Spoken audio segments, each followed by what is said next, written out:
another episode of Corona Chemistry. This one is going to feature all of the things electrochemistry. That is galvanic / voltaic cells, electrolytic cells, and calculations abound with electroplating and all the other equations. And as always, you can find the notes and the slides that are right on the screen smack in front of you directly beneath this video. So click on those links and follow along with us as we bestow some great knowledge upon you. Feel it is very important to note that this guy who is flickering his light on the screen in front of you has no relation to me whatsoever. Let's get into it, shall we? A little review before jumping into any new stuff, as what we are going to be talking about is cells. And cells is going to feature either a spontaneous reaction or a non-spontaneous reaction, depending on what kind of cell you're actually working with. But it's all about the energy associated with redox reactions. And so when it's a spontaneous reaction, the spontaneous reaction is going to produce electrical energy for us. And when it is a non-spontaneous reaction, it is going to require energy from us in order to make it happen. And so, of course, a little throwback to oil rig, oxidation is the loss of electrons, whereas reduction is the gaining of electrons. And so that terminology is oh so pertinent to what we are talking about today. But let's get into that new stuff, shall we? And on the picture in front of you is one of those cells. Let me lower it down for you. Just a skosh. Just a skosh for you. Let me get these pictures in view for you. Would you look at that? This is a galvanic, also known as a voltaic cell. They are synonyms. And this is featuring a spontaneous reaction. So a reaction that is going to happen naturally, and a flowing of electrons is going to occur, which is going to generate electricity for us. And a voltaic cell features several components, and it is very important to know where these components are, because it is a very frequent occurrence for you to be asked to label things, to label diagrams on the AP test. So it is very, very important to know what is going where and what is actually taking place where. And let me move my face out of the way. Oh god, my chair too. Look at that. Terminology is there for you. But of course, if you're following along in your notes, the terminology is there as well. But we have an anode and a cathode. And everything is in two separate containers, and it is joined together via a salt bridge. And that sounds weird. It sounds like something that you wouldn't actually have trust walking over a large body of water, right? I wouldn't be walking on a salty bridge, no. My lifted Ford F-450 cannot be held up by a salty bridge. No way, Jose. But in fact, what a salt bridge does is it actually just provides extra ions to the solution, because as the reaction progresses, we are going to be losing the stuff that is vital to our reaction. And there's a little mnemonic device that you're going to need here. Anox red cat. And that's why you got pictures of, I believe these are muskox. I'm not a zoologist or anything like that. And then we also have a red cat on the right side, and it also happens to be a fat cat. Man, this is just too convenient. There's two mnemonic devices to note here. Fat cat. Electrons always, without fail, flow from anode to cathode. So if you're looking at this diagram here, I don't know why zinc and copper like almost always ends up being the example. But if you Google voltaic cell on Google, like the first 6 pictures you get are just all zinc copper examples, whatever. Anyways, the anode is on the left here. The cathode is on the right here. The electrons will always flow from anode to cathode. That's what fat cat symbolizes. Anox red cat is the way to keep it straight in your head for what process is occurring at each location. Oxidation occurs at the anode, reduction occurs at the cathode. That is what is occurring here. And so what we have here is we have zinc being oxidized, becoming ions that are added to the solution, meaning that this zinc electrode is actually losing zinc solid along the way, and the copper ions in the solution are being added onto this copper electrode here, because they are being reduced. The electrons flowing from the left to the right. And this flow of electrons is what is going to generate that current of electricity that we are looking at here. And as we said before, the salt bridge does have a very, very important role for us. A very important role, in which it is what allows the cell to keep going. Because as the reaction progresses, the charge is going to get imbalanced, right? We've already, a long time ago in a galaxy far, far away, you've already discussed what a cation is and what an anion is. And, well, of course, these names, cathode and anode, are reminiscent of that. Well, it's associated with charge. And so if the reaction progresses, well, then the charge is going to change. And the salt bridge is there to add positive and negative charges there to put things back into a feng shui type of situation. Keep it nice and balanced. Because if it gets totally imbalanced, well, then there is no current. There can be no flow. If there is no differential, then there can be no flow. So if we lose all of the charge on either side, then the electrons can't go. So that's what the salt bridge is there for. And the salt bridge, it doesn't matter what the salt is. Here it's potassium chloride. Usually it's some metal halide. Typically some alkali halide is what you're looking at there. Simply because those are so soluble and you get those guaranteed charges. Easy to work with, right? But what is this all revolving around? Well, we've got a new chart of values to look at here for you. In thermochemistry, you had like 3 different tables you were looking at. Standard enthalpy, entropy, and Gibbs values, all that jazz. Well, now we're adding some more. Standard reduction potential, aka E naught. And this is how likely something is to be reduced.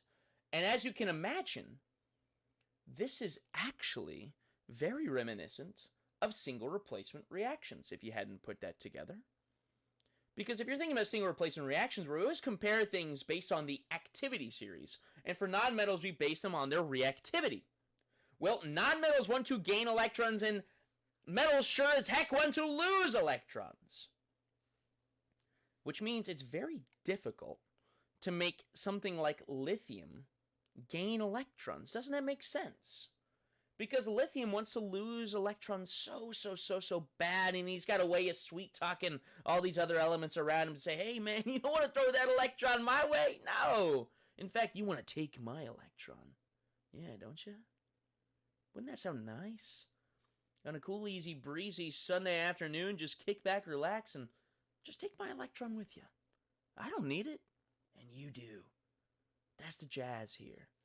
So standard reduction potential, it's a chart of values, of course. And the larger the value, the more likely that that substance is to be reduced. Well, if you're ever making a cell and you have 2 potential reactions in question, the reaction with a higher reduction potential is going to be the one that is reduced.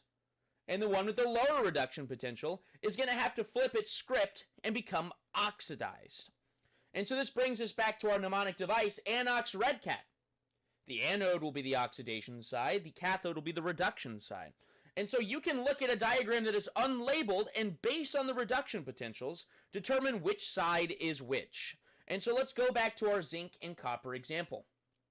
With the standard reduction potentials that I pulled from the internet, we've got zinc's reduction potential at negative 0.76 volts and copper's reduction potential at 0.34 volts. Well, remember what we just said. The larger the reduction potential, the more likely that reduction will occur. So this means that copper is the one that is going to be reduced and zinc is going to be oxidized. Well, if we want to find out the total voltage associated with this spontaneous process, we need to combine these voltages. And so, zinc is not going to be progressing in this fashion. It is going to be flipping itself. So, we must invert the reaction and therefore invert the sign of this voltage. So by flipping this reaction, going from the reduction of zinc to the oxidation of zinc, we are going to also flip the sign of this change. And so when you're finding the cell, it is just the total combination of this positive 0.76 and this positive 0.34. The 2 processes involved here. Now, the way people write this online, people do it in a couple different ways. I prefer to just combine the 2 processes. But what I do see a lot of people put online is they'll say the reduction side minus the oxidation side, because that inherently flips the sign for you. Whereas in my brain, I'm already flipping the sign. So I'm already doing that in my head. So I just add the 2 values together. But if you want to not have to worry about those signs, then feel free to think of it this way. There's no wrong way to do it. And so what you should be able to do at this point is draw this scenario. Draw an anode, draw a cathode, draw where the zinc is, where the copper is, drape that little salty bridge between the two compartments, and show the flowing of the electrons. You should be incorporating all of that, because it is not unlikely for you to be asked to do so on the free response section of a test. Or at least if they give you a diagram, you need to be able to label what goes where, right? And we'll get a little bit of practice with that later in our sample questions, of course. But you should be able to do that. And so take a second, pause this video if you'd like, and draw it in that little section in your notes that's available. And if your drawing looks like this, then you're good to go. Remember, Anox Red Cat. Zinc had a lesser reduction potential and is therefore where the oxidation is going to occur. Copper is where the reduction is going to occur. And then we also remember Fat Cat. From the anode to the cathode, the electrons are going to flow. We need to show the E's traveling from this zinc to this copper cell. You need to incorporate all of that into your scenario. Muy importante. Muy. Oh my gosh. Look at this big, bold statement. It should be clarified that what we just discussed was the standard reduction potential, which means everything's in a perfect world. We're at 0 degrees Celsius and the pressure is fixed, and also all the concentrations are balanced, 1.0 molar. And of course, we are going to learn how to calculate these energies when we are not at these conditions. But for now, let's keep it standard. Let's keep it kosher, shall we? And of course, as long as the E value is positive, this is going to be a spontaneous reaction. And so as long as we are looking at galvanic and voltaic cells, this should be the case. If your value ever dips negative, this is not a spontaneous process, and therefore is going to fall into a different category. Now, we got some terms associated with this. As we dive into the deeper calculations, what we've done so far is pretty simple. Little baby math here with a table of values and just putting them together. But things are going to get a little bit spicier. A little bit spicier. And we've got a couple of celebrities on the screen. Mavericks fan favorite Eric Dampier, along with Daniel Faraday from the hit show Lost. Man, couple of studs out here on the block. Couple of studs out here on the block. So let's talk about these vocab terms here. We've got a Coulomb, which if you're familiar with physics, well then you know all about this, right? You've heard all about Coulomb's law. Sorry, I'm just seeing that all these terms are like hanging off the screen, and so I just kind of compelled to fix it. So sorry about that. So sloppy at the end of this holiday break. Goodness gracious. Anyways, a Coulomb is effectively just the quantifiable charge of what we are looking at here. And so as electricity is flowing, and we can both talk about how electricity is being exuded from a spontaneous reaction or the electricity that we are imbuing with the scenario in a non-spontaneous reaction. We can calculate it both ways. It is the quantifiable charge that is associated with this position. Ampere, or as you might have heard your papa in the garage talking about the amps that a battery is putting out, or amps that an outlet is putting out, this is the current. The rate at which electricity is flowing, coulombs per second. And Joule, of course, we're familiar with this, but we're used to everything being associated with heat here. And of course, this is Joules, not Juuls, you crazy kids, with your lemon lime and mango pineapple clouds in the bathroom stalls, you crazy old kids. Nonsense. Joules is another way of measuring the energy bestowed or released, whatever direction we're flowing, right?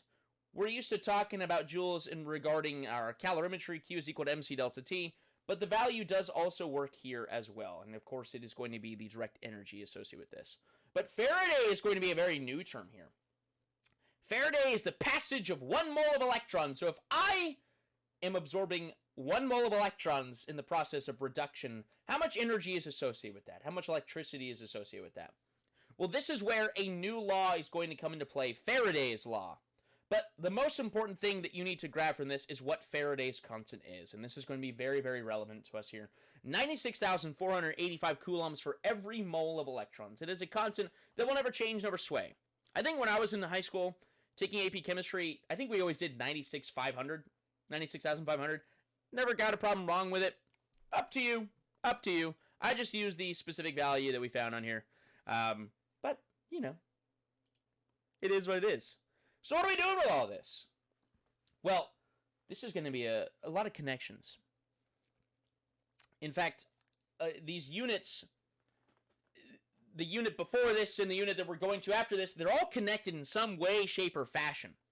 To where all of the topics that you are learning will have some sort of directionality to them in which you can go from point A to point C, but of course you're going through point B in the middle, and you can go in any which way. And so we're calculating the energy associated with a spontaneous reaction. I think I've said that word spontaneous like 8 times today. Well, you know the last time we mentioned that? Oh, yeah, last video in thermochemistry, where we were calculating delta G. And if delta G was negative, then it was spontaneous, right? It was a favored reaction, or at least the products were favored. Little hint for next unit. So all of these connections means that energy and spontaneity, or I should say the energy associated with these cells and spontaneity, are quite related. And yes, we can follow through all of these calculations, and all these smart guys centuries ago were able to do so. If you're wanting to really absorb where these relationships are, then feel free to look at the verbiage on the screen, right? But everything is related to work, whether the system is, if work is being performed on the system, or if the system is performing the work. My goodness, I say it in so many different words. And of course, the directionality of that is what is going to dictate certain values. And so we can actually, through several derivations of our original equation, get that delta G naught is equal to negative Q E naught. Well, my goodness, what the heck is Q? Well, Q is the charge. And the charge is associated with how many electrons, how many moles of electrons are absorbed. And what is that new letter F here? Well, that's our good old buddy Daniel Faraday, where he's got quite a story associated with his role in the show Lost. So, at the very, very end, we get that delta G naught is equal to negative NFE naught. So the number of moles of electrons times Faraday's constant times the energy produced by the cell. But wait a minute, didn't we also have another equation that solved for delta G naught last unit? Well, of course we did. Delta G naught was rattling. But that means that negative NFE naught is equal to negative rattling. It's all together. A beautiful, harmonious, symmetrical universe, all in tandem with one another. That's right. Strap in. Strap in. So, if we take our copper and zinc equation, and we apply this new reaction, and we want to calculate the delta G naught. Well, we know that when copper and zinc are getting together, and let's go back to this screen here for you, right? This reaction. We know that 2 moles of electrons are involved. That's right, this coefficient 2 is very, very important. This is why balancing redox reactions is so important, to know exactly how many electrons are transferred in this process. Well, that gives us the number of moles of electrons. And if we multiply that by Faraday's constant, and multiply that by the voltage associated with the cell, which we calculated to be simply, hold on, here we go, 0.34 plus 0.76 is 1.10 volts. Multiply all those values together, we can get the delta G value, the delta G naught, the standard delta G, of this scenario. And it is negative 212,000 joules, or negative 212 kilojoules. And remember, when your delta G value is negative, it is a spontaneous reaction, confirming what we already knew about voltaic cells, but still, it is the connection that is important here. Showing you that last unit and this unit are all together. Tie a little knot around it, put a little bow on it. So let's do an example together. Vanadium 5 can be reduced to vanadium 4 by the following reactions. And they give you the voltages associated with that. Let me just make a little change here. How about that? Keep those voltages separate for you. Right? Calculate the E naughts and the delta G naught for this reaction. Well, calculating the E naught is simple, because the higher reduction value is the one that's going to be reduced, and also the question already told us that this is the thing that's going to be reduced, so it kind of gives away the answer if you're confused on what that looks like. But remember, the higher value is the one that's going to be reduced. The smaller value is the one that is going to be oxidized, which means we have to flip this reaction. Zinc is not going to be reduced here as this is currently written. It is in fact going to be oxidized, which is going to flip the value of this E. And so the total voltage associated with this cell is simply 1 plus 0.76. Ta-da! That's half the job right there. They gave us values, slap them together, we get the answer. That's half the work. Now let's calculate delta G naught. Well, remember, our equation that we are going to be utilizing here is negative NFE. F is a constant. We just solved for E. Now I just need to know how many electrons are associated with this. So if we slap all of these reactions together, and remember, when you're balancing redox reactions, your E's must cancel each other out. So if this bottom reaction is releasing 2 electrons, well then guess what? I have to multiply this top reaction by 2 in order to be able to absorb both of those moles of electrons. Either way, that tells me that 2 moles of electrons are associated with this process, times Faraday's constant, times the E cell, and we get that the process is negative 340 kilojoules. A spontaneous process. Would you look at that? Not so bad. Not so bad, and worked out step by step for you. Well, let's make another connection, shall we? Another one.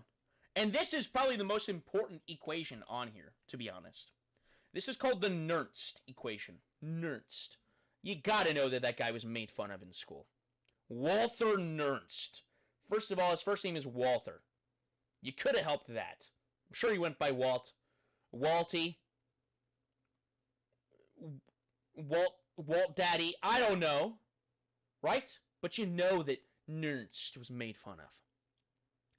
Anyways, we already said that the equation, we already established that negative NFE is equal to rattling, which means we can also make this a derivation of the equation that we looked at in last unit. Delta G when non-standard conditions is equal to delta G naught plus rat natural log of the equilibrium value Q. Well, that's a lot of NFEs. I'm not a fan of that. So if we know what NFE is equal to, well then let's make some derivations and get our Nernst equation. E, when non-standard, is equal to E when it is standard, minus RT over NF natural log Q. That's the Nernst equation. And all of those values and what they actually represent are listed right down here for you. But this is simply a mathematical connection, right? Just substituting equal values with one another to establish the Nernst equation. Good on you, Walt! Praise be! Thanks for contributing to our lovely situation here. Great stuff. So once again, this is how we calculate for things when they are not at their standard value. That's what the E without the not symbol means. It means not standard. So let's get funky. We can also make the reaction a little bit cleaner as well, as virtually every single problem you're going to encounter with this equation is done at 25 degrees Celsius, in which you have a specific equation, E is equal to E naught minus 0.0592 over the number of moles of electrons log Q. Lovely. Lovely, lovely, lovely. And so these are a couple other relationships you can work with here. And all this is to say that, like, you got options here. That's all this is. You got options. Not saying that you're going to be using a lot of these frequently, but you've got options. So let's hit an example. Calculate the voltage of the following reactions with the following conditions. Does the voltage increase or decrease with these changes? The temperature is 25 degrees Celsius. And we've got the reaction here. We've got aluminum being oxidized, manganese being reduced. We have that the energy of the cell associated with this situation is 0.48 volts in standard conditions, but we are no longer at standard conditions. And we have associated concentrations with these. And we talked last unit, and this is where I really kind of hate the order that we're doing a lot of these conversations in. Calculating equilibrium is something that next unit is reserved for. A whole big old video for it. And I can't wait to link that video when it is made to this video, because I'll give you a little more insight into what calculating equilibrium constants are. But effectively, it is products over reactants. But what we didn't tell you in my last video was that the balancing of the reactions is also very, very important. this reaction is balanced for us. Whatever the coefficient is actually becomes a superscript in the products over reactants function. Expression? Expression. Expression. That's the word. Math guy. But also, we don't include solids in this equation. You don't include liquids either. Very important distinction. So we're really only including the aqueous values, and that's why they only included the ion concentrations. They didn't include a specific amount of the solids here. So you don't need to worry about those. And so when I'm calculating or plugging it into this equation, E naught minus 0.0592 over N log Q, this is my Q expression right here. 1.50 squared. Why is it squared? Because there's a 2 in front of this Al plus 3. 0.5 cubed. Why is it cubed? Because there's a 3 in front of my manganese 2 plus. That is where those values are coming from. And once again, I kind of wish we were doing equilibrium prior to this, because that's what that unit is going to show you all about. Right? So at this point, it's just a plug and chug. Right? I've got my E naught, that's 0.48. I've got how many moles of electrons are being transferred. Oh, or do I? Or do I? Well, if 2 aluminums each lost 3 electrons, 2 times 3, and 3 manganese each gained 2 electrons, 3 times 2. Oh, that's 6 moles of electrons! Crazy! So, plug and chug this value, and we get that the voltage is 0.468. So the voltage decrease from the E cell, or the standard E, to now, based on these changes, is what we are looking at here. That's it. Plug and chug, right? Fancy looking equation, but it's just like the math that you've been doing since 1998.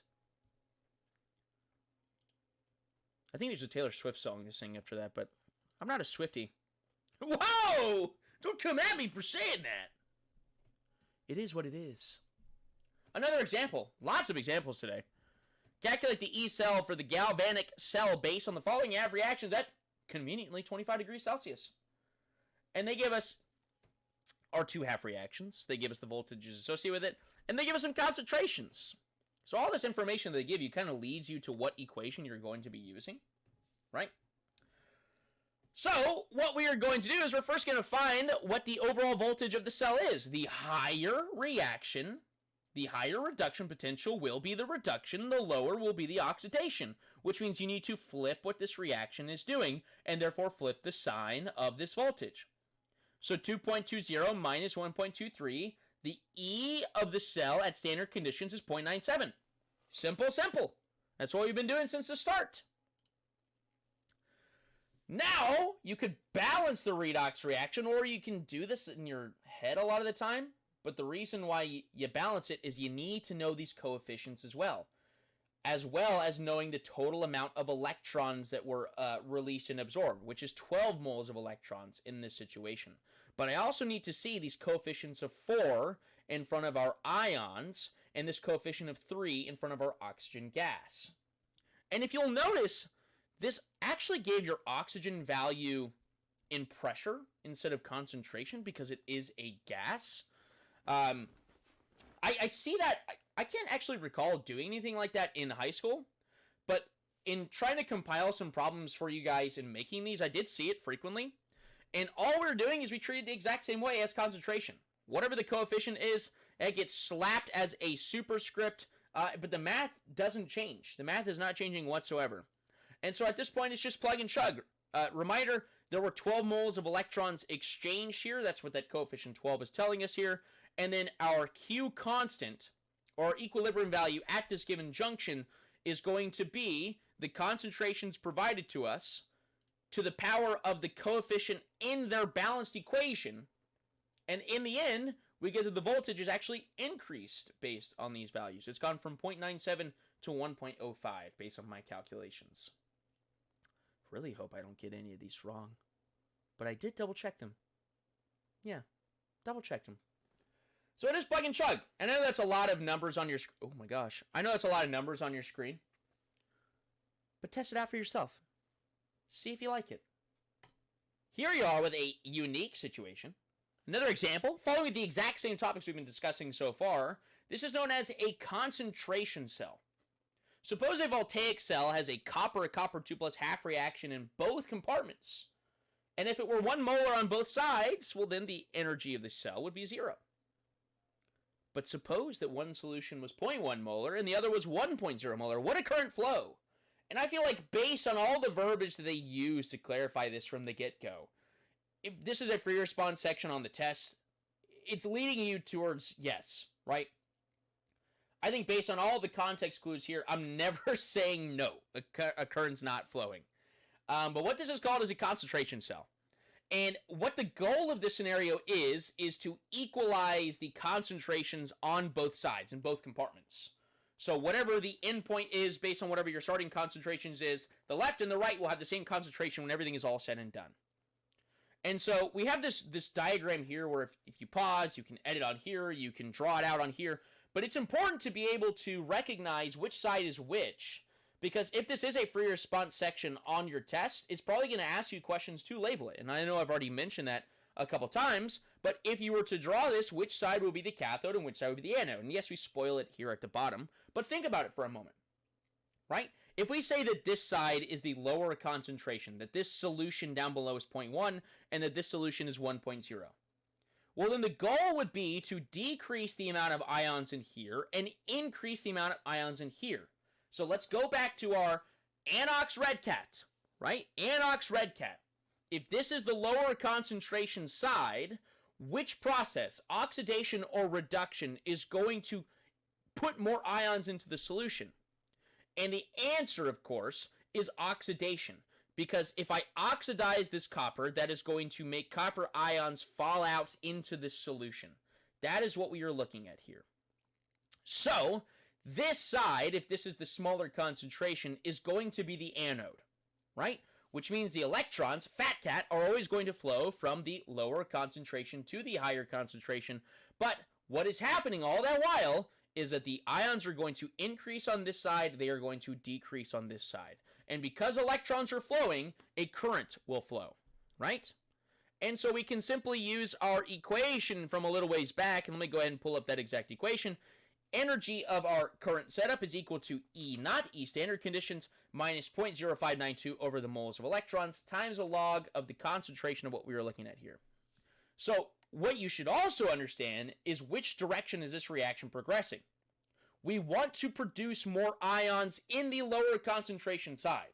So the higher concentration is the reactants, the lower concentration is the products. That's the directionality of the reaction. It's not the flowing of the electrons, but it is the directionality of the reaction. So, we already are told, they straight up tell us, but it also should be logical to us, that the energy naught of the cell at standard conditions would be 0, which means this right here is a non-factor. And it also tells us that this is Cu becoming Cu2 plus, or vice versa, which means there are 2 moles of electrons involved. But the log is where some people could go wrong. I could see that happening. And it is the lower concentration is your product side, the higher concentration is your reactant side. And so when you plug that all in, you get a very, very small value. However, it is a current, right? Any value is some value, and a current is flowing. And of course, as you get closer and closer to equilibrium, that voltage is going to decrease, right? That's what the salt bridges are for in the beginning of our first scenarios and conversations. But the answer is yes, a current would flow. Small one, but a current nevertheless. Now, all this talk has been about spontaneous reactions. Well, what if a process isn't spontaneous? Well, then we gotta put our backs into it and make it happen. And that scenario is known as an electrolytic cell. A cell that uses a battery typically or some sort of outside source of electrical energy to make a non-spontaneous reaction occur. And the only thing that changes here, everything else is the same. It's still anox red cat, it's still fat cat, but the charges of the poles are different. And this is where it's kind of weird, right? We're told in beginner chemistry that anions are negatively charged, which makes a whole bunch of sense for why the anode is negatively charged and the cathode is positively charged. But in an electrolytic cell, the poles are reversed. The anode is positively charged, the cathode is negatively charged. That makes you have to flip a couple things when you're thinking about it in your head, but there's other calculations that we are going to be able to do here. So typically the purpose of this is to create free state metals, and you'll see an example of this in our sample questions here at the end. And so generally the questions are associated with how much of the metal can you make. And so we need a couple of equations to assist us with this. And so it's how much electricity are we putting in? Because we learned a whole bunch of values and what they pertain to and how that's associated with the electrons. Because it is the ions of this metal that are going to have electrons added to them that are going to create the free state metal. That's reduction, right? We are reducing metals here. Metals don't want to be reduced. And that's why this is not typically a spontaneous process. That's why we have to put the energy in. So the equation we're going to look at initially is the current, the amount of energy that we are running into this system is equal to the charge over the time. So as you're getting zapped over time, how much energy is actually being put into you? That's what you're looking at here. Well, Q, the charge in coulombs, of course, Q is simply, or your moles of electrons is equal to your coulombs divided by Faraday's constant. So through a series of dimensional analyses, we can actually very, very easily calculate in scenarios like this. What mass of cobalt metal is plated when a current of 15 amps is passed for 60 minutes through a solution containing cobalt-2 ions? Well, first off, let's determine how many coulombs are in this. And you never deal with minutes. You always deal with seconds. And I think I clarified that in this slide here. Time is always in seconds. And so they gave it to us in minutes. So that's one conversion we got to get out of the way. 60 times 60 is 3,600. 3,600 seconds of these 15 amps. And so we determine how many coulombs are administered, the charge administered over this time. And that is going to allow us to determine how many moles of electrons were utilized. Because the amount of coulombs divided by Faraday's constant will tell us how many moles of electrons there are. 0.5596 moles at this point. Well, how many moles of electrons does this cobalt 2+ need to become cobalt? Straight up cobalt? How do you go from 2+ to neutral? You need 2 moles of electrons.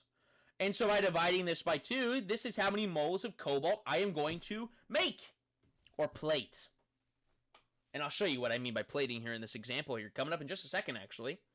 And so then you just multiply that by the molar mass, and you get how many grams of metal you actually produced. Pretty simple. Electrolytic cells kind of turn the world upside down from what we've talked about so far, but I like these calculations more. The equations are logical, right? Dimensional analysis is something we've done so many times throughout this course, and it's another way to apply that. Pretty nice. And so that is actually all the material for electrochemistry. Let's get into some sample questions, shall we? These first 3 are pulled from a review book, and then one is one I found from an actual AP section in 2009, is the free response section we're going to look at. Another, I know I've said this before, a great way of practicing your stuff for your tests, not only in your course, but also AP, is look at old tests, of course. Duh. Here's a picture off to the side, and I hope the picture in your notes is a little bit more clear, but it is what it is. When the cell is connected, which of the following reactions takes place at the anode? Well, first of all, my goodness, if that's not a battery at the top, this is an electrolytic cell. This must mean this is some sort of non-spontaneous process that they want to occur. Oh my goodness, I see copper and I see zinc, and this is exactly the scenario that's been presented to us so many times here, but this for some reason is not spontaneous. Well, they're making pennies! And pennies are a zinc core surrounded by a copper shell. So we need to get the copper from here to here. And this is all describing how they do it. They put it in acid, and that's going to provide hydrogen ions, and then they give us some standard reduction potential values. And nickel, for some reason, is included in here. It must apply to some question later on, but let's ignore it for now. So, and it also gives you a lot of information. The cell is wired so that the copper electrode is the anode and the zinc is the cathode. They're giving you a lot of information that I don't think is actually necessary, because I think you should be able to determine that just based off the information given to us. But hey, it is what it is. So it says that the copper electrode is the anode. When the cell is connected, which of the following reactions takes place at the anode?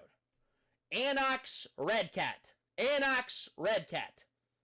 Oxidation occurs at the anode. Guess which two of these choices we can throw out immediately? Well, the two choices that aren't oxidation. A is oxidation. That don't, or sorry, A is reduction. That don't work. C is reduction. That don't work. Can't happen. But then also, this is just a logic question. But I feel like we already have it narrowed down to B or D. But this is also a logic question in that how could D ever be the answer choice when hydrogen gas isn't even in here at the beginning? Sure, this is oxidation. This is looking good. It's perfect for an anode. But there is no H2 in our scenario. You can't do the reaction if you don't have the starting ingredients. But also, they straight up tell you that the copper electrode is the anode. So the oxidation of copper is what is going to take place at the anode. That is going to be B. That is going to be B here. I feel like that's a gimme. But the reason why I included this series of questions is I always like the diagram questions where multiple questions are attached to them. Because if you don't understand the diagram from the beginning, well, then you're missing a lot of these questions. What is the required voltage to make this cell function? So if you think about what is transpiring here, we're going from copper on this side, we're getting the copper onto the zinc. We want to form this nice protective shell around it. Is zinc actually reacting in that scenario? No. And in fact, if copper is the one being oxidized, and if zinc were involved here, that would mean that zinc is being reduced, meaning that zinc ions would need to be present in the solution. So it's not possible for zinc to be involved in this relationship. So that means the species that is being reduced here is going to be the hydrogen. Hence why they put it in acid to get these hydrogen ions in the first place. Copper is going to provide its electrons to hydrogen and then plate itself on zinc. And if you look at the activity series, this isn't a natural process. Hence why this is needed to be done in an electrolytic cell in which electricity is provided.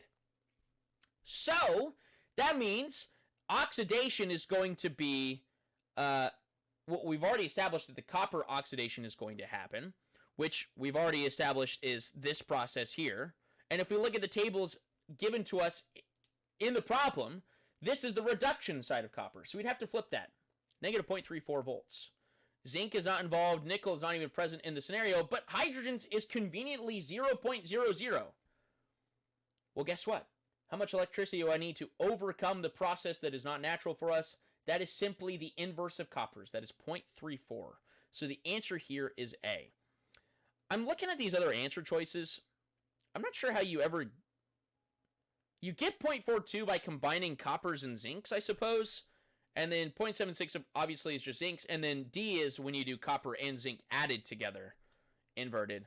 And so these answer choices should whittle themselves down if you realize that zinc is not involved here.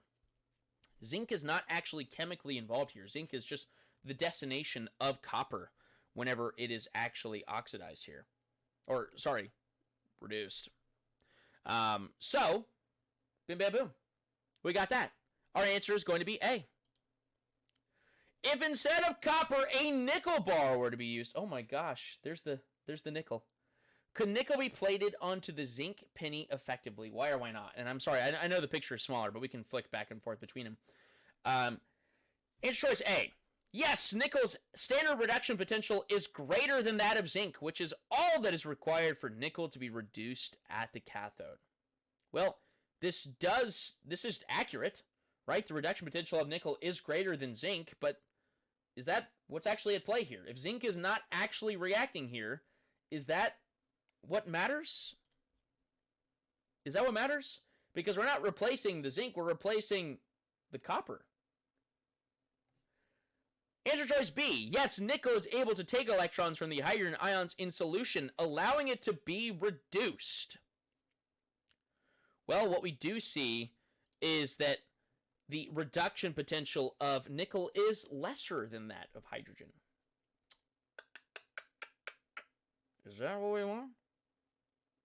Is that how you get electrons when your reduction potential is lesser? than that of what you are assessing? I don't know. Answer choice C. No, nickel's standard reduction potential is lower than that of hydrogen ions, which means the only product being produced at the cathode would be hydrogen gas.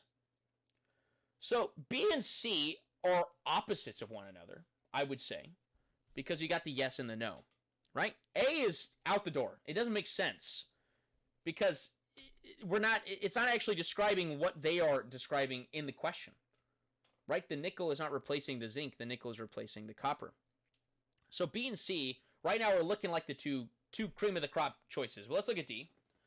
No, nickel's SRP is negative, meaning it cannot be reduced in an electrolytic cell. Well, that's not true.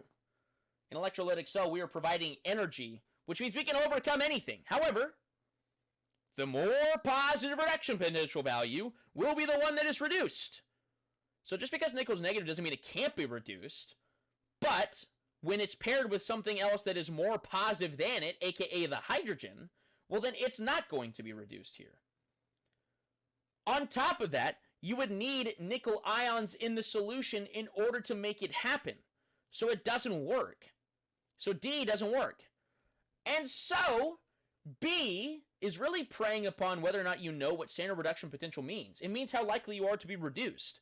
If hydrogen has a higher reduction potential than nickel, will nickel ever be reduced here? No. The answer is no. So the answer is C. Nickel's SRP is lower than that of hydrogen ions, which means the only product being produced at the cathode would be hydrogen gas. The answer is C. Kind of a blurry picture. Hopefully it's a little bit more clear on your notes. And this is what I was talking about, where you want to be able to label things. And they're giving you a lot of information here. They are giving you a lot of information here. It's not just naked giving you values and saying, okay, what is what? What is where? They're giving a lot of information. Just for the first statement. It is observed that when silver metal is placed in aqueous thallium fluoride, no reaction occurs.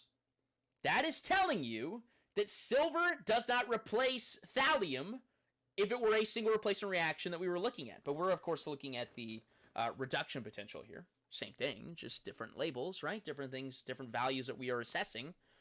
So that tells you that that process, whatever they just did in this first sentence, is not spontaneous. However, this setup that they have here is spontaneous. So the question is, write the reduction half reaction that occurs in the cell. So which side of these will be reduced? That is the question. And on these slides, I do have your answer on the next slide. So if you want to pause the video, you can work through everything. But let's go back to that first sentence, because the first sentence actually gives you the answer here. And that's before we even have our conversation here today. And I think that's really important to note. We're always trying to point out these little loopholes. What if I didn't actually understand this lesson? Well, guess what? You can actually answer half of this with your beginner level chemistry knowledge. It is observed that when silver metal is placed in aqueous thallium fluoride, no reaction occurs. That process would mean that silver is being oxidized if this were a spontaneous process. But it didn't happen. Which means that the spontaneous process is for silver to be reduced. Which means silver, the silver side is going to be your cathode. The thallium side is going to be your anode. Anox red cat. So the reduction half reaction is going to be when silver is reduced, aka silver ions plus 1 electron makes silver metal. That's what we are looking at here. And so the overall reaction that occurs in this cell is going to be silver is being reduced, thallium must be being oxidized, aka going from thallium metal to thallium ions, right? We are making silver metal, we are making thallium ions. And then we also said identify the anode in the cell. We've actually already answered that. Anox red cat. So the thallium side is going to be your anode, which we've already established, right? And we should also be able to label the flow of electrons. This question didn't specifically mention it, but that's where that fat cat mnemonic device comes into play. From anode to cathode, so we're going from the thallium side to the silver side, is where we want to draw these electrons. So everything based on the information they give us, we could actually answer that from the honors chemistry perspective if we just think about this in the context of a single replacement reaction, because that's what this is, right? Maybe when you're in your beginner level chemistry, you don't talk about how it really is a redox reaction all that much, but it's the same thing, right? Who is more likely to be reduced? Who is less likely to be reduced? That's what we're talking about here. It's the activity series. Thallium's not commonly on the activity series that you get in class, but hey, it is what it is. It's all the same thing. Oh yes, part D. On the diagram above, use an arrow to clearly indicate the direction of electron flow as the cell operates. Fat cat. From anode to cathode. And of course, if you get these problems beforehand wrong, then yeah, you're going to get the overall answer wrong. But here's how it works. If you label this guy as the anode and this guy as the cathode, which is wrong, right? But you still draw your arrow in that correct direction based on that work, based on your answer, you still had fat cat in your brain, which means you would still get points for this. So don't worry so much about that. Just bank on that fat cat, right? But it should be going from thallium to silver. Calculate the value of the standard reduction potential for the thallium ion to thallium solid half reaction, right? So basically it's saying we were given values up here. Thallium's is not included. So how would you get it? Well, this second sentence in the beginning of the problem. When the switch is closed, the cell represented above, the voltage reading is 1.14 volts. And we've already determined that the silver is the one being reduced. We've already determined that silver is the one being reduced, meaning that 0.80 volts is going to be larger than whatever thallium's is. Well, that means that thallium, when flipped, the total of these two values combined is going to be 1.14. And so, showing you the work on here, that means that the thallium is going to have to be negative 0.34 volts in order to have that happen. And remember, this is because you inverted the sign of thallium's half reaction, because he's not actually getting reduced here, he's getting oxidized. And so that's why when this question is looking for the standard reduction potential, right, you had to flip it back to what its original value was in order to showcase that. So when they solved for the 1.14 volts, you flipped it because it was being oxidized, but this question is looking for the SRP, so you flipped it back to get that negative value, negative 0.34 volts. But also, like, it can only go one of two different directions, right? We know that there's some relationship between silver and thallium here, and in total, it equaled 1.14. All you got to do is the distance between 1.14 and 0.80, right? But of course, this is preying upon your knowledge of flipping that half reaction. Very important to note that. Assume that electrodes of pure platinum, silver, and nickel are available as well. This is a long free response question, right? Lots of parts. As well as 1 molar solutions of their salts. 3 different electrochemical cells can be constructed using these materials. Identify the 2 metals that, when used to make an electrochemical cell, would produce the cell with the largest voltage. This is the freest points available in this section of the test. What would have the largest voltage? The biggest difference between 2 metals. Platinum is 1.20, nickel is 0.25. This is going to be reduced. This is going to be oxidized, which means 1.20 plus 0.25 is 1.45. There's no way to combine any of these other 2 values to get a bigger difference. Cake. Birthday cake. Predict whether platinum metal will react when it is placed in a 1.00 molar silver nitrate solution. This is once again a single replacement question. That's all that it is. But, of course, they want you to use the quantifiable, the math that we learned here today. We can quantify this. If it reacts, then that means it is a spontaneous reaction. That means this is natural to occur. But platinum, to be dipped into a silver solution to react, would mean that the platinum is being oxidized. It's going from platinum metal to platinum ions, and that we are actually making silver metal. But if we look up here, platinum has a higher reduction potential than silver, meaning that is not a natural process. So if we actually quantify this out, we see that the voltage of that cell would be negative 0.40 volts. Remember, we said, as long as you're positive, it's spontaneous. If it is negative, it is not spontaneous, meaning this reaction would not occur. without outside help, right? You could make it work. It would just have to be an electrolytic cell, not with this given circumstance. All they said was that you're dipping a rod of metal into a vat of this solution. That's it. No outside help. No steroids. That's it. Electrochemistry. My goodness. We're on a journey here, folks. We're on a journey. And I'm journeying with you. And I hope you're hanging in there. You're sweating by your textbooks day in, day out. And guess what you're going to be on the other side of this? A freaking champion. Have a great day.